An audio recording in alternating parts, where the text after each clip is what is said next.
Pretty excited? Yeah, definitely. Super excited. First I'd like to say thank you to everybody that campaigned for me, everybody that voted for me, everybody that had my back this whole time. It's going to be, something to watch. It's going to be a great time. When did you get the word? How did I get the word? My agent told me. Everybody was like, yeah, we heard, and I hadn't heard nothing. Still haven't heard nothing, officially. But it's definitely a great thing, though. When did your agent call you? This morning or yesterday? Yesterday. Yeah, he told me yesterday.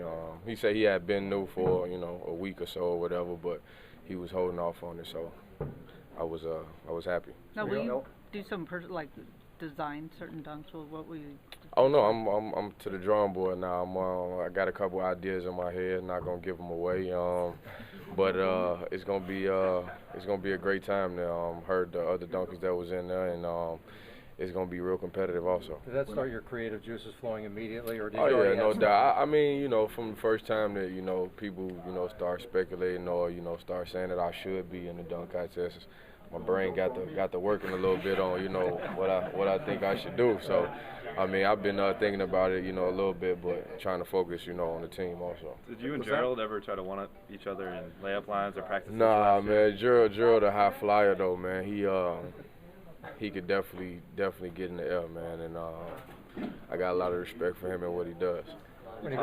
I was going to say, when you go to the White House, you're going to show the president a few of your moves before? Yeah, he probably show me something, He left-handed, so he got a little art that I don't, possess quite as well. I'm trying to work on it, so he probably got a couple moves that I can go the other way with. Sounds like you're kissing up to the president. Yeah, a little bit. Why not? He's the president, man. He's the president of the United States. You said you've been thinking about it. Have you tried anything out yet? Nah, I ain't really tried nothing. I just really been, focusing on the team, man. And, so, I mean, they got the thoughts in my head. People been shooting me thoughts, not emails, but texts and calling me. So, I'm eventually getting to them one day and, try them out.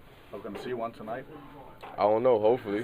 Hopefully I get on the break and, do something. But, Can you bring Mikey Moore with you? Sure, no, I don't know where they at or who he's playing today, but I appreciate him too, man. No doubt. Anyone you would ask for help or anything like that? Anyone specific? Not necessarily help. I probably, watch some old dunk contests or something like that, but I wouldn't, ask nobody for help. Like ask Dwight to be a prop?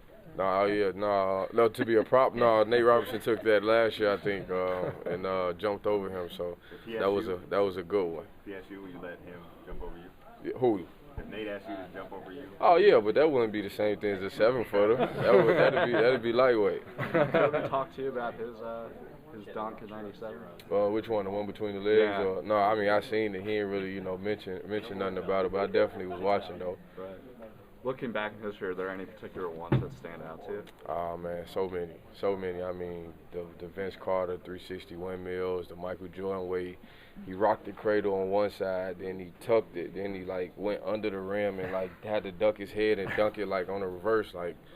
That was sick. Kenny Skywalker windmill, Dominique Wilkins. Just all the guys that that didn't participated in the dunk contest. Even the Michael Finley flip, man. I think he missed it or something like that. But Oh, you're a historian. Yeah, man. Yeah, no doubt.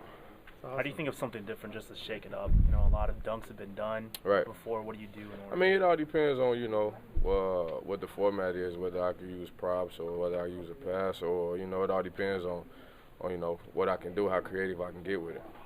What was your approach in 2003? In 2003, I didn't have no approach. They was just walking around randomly asking guys if they want to be in the dunk contest. I said, yeah, why not? So I went out and did whatever came to my head, and I kind of did a dunk that everybody still liked. How about hitting this trip here coming up?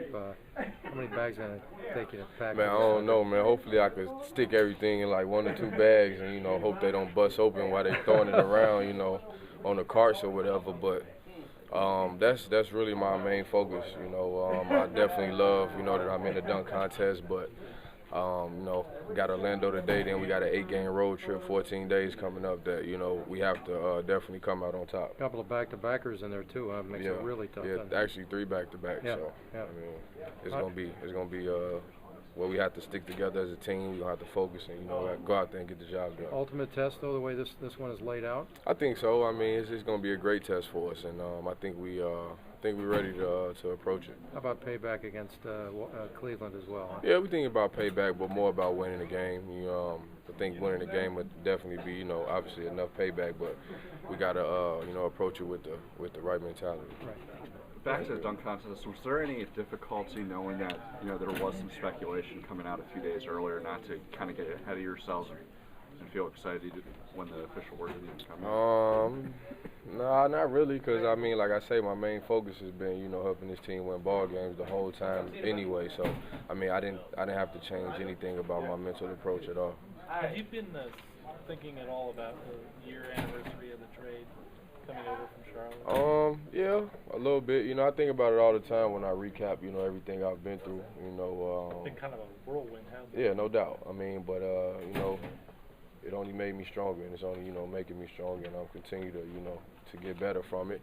And with the help of my teammates, coaches, and everybody, I'm you know, I'm just very grateful, very, very grateful and thankful and very humble. There's a lot of places you could have gotten traded. Yeah, no doubt. You know, and like I said, I understand that to the fullest, and I'm just trying to take advantage of this opportunity. Did you expect to have this role on the team, you know, that you have now when you got here? I mean, I've since I got drafted, so since I started playing basketball, I've always had high expectations for myself, whether or not, you know, I was in a certain role or not. I mean, when I first started playing, it wasn't like I was good. You know what I mean? I was very terrible. Like, they wouldn't pass me the ball and none of that stuff. So, I mean, I definitely had to work at it. But, you know, a lot of hard work, you know, countless hours in the gym, you know. The same old, I guess, story somehow, but, you know, it's reality to me. You're almost a designated shooter at times for this team when you're out there. Has that been a role you've ever played before? I mean, high school, I mean, and even sometimes in college, through my years at Michigan State. But, I mean, I've always been like an aggressive player, you know, and sometimes at a fault, you know, sometimes not when I wasn't, you know, I wasn't supposed to be an aggressive player. But, I mean, I just, you know, I'm thankful, like I said, I'm thankful for the opportunity that the coaches and, you know, my players and, you know, the confidence that they have in me to, you know, that I'm going to go out there and get the job done. And now I just have to continue to, you know, make them proud. Maybe that's where we work. Like Phil said that you grew up playing more with your back to the basket. Now maybe you get more, you know, spot. Not really with my back to the basket, but just being more, you know, aggressive and more athletic than a lot of people, and, you know, see me running at them and jumping and, you know, doing all that crazy stuff. They're like, whoa. So it's like, it's kind of like, you know, I got guys that's more athletic than me, that's as athletic than me, smart about the game, and so now, you know, basketball skills have to come out. But you played a lot of three at Michigan State. I mean, not really 2-3, the wing. Right. I mean, me being a nice size guard, I guess you could say 3. Is there any of those things that you can apply, you know, playing against guys who are a little bigger? Anything you have to unlearn, sort of at the NBA?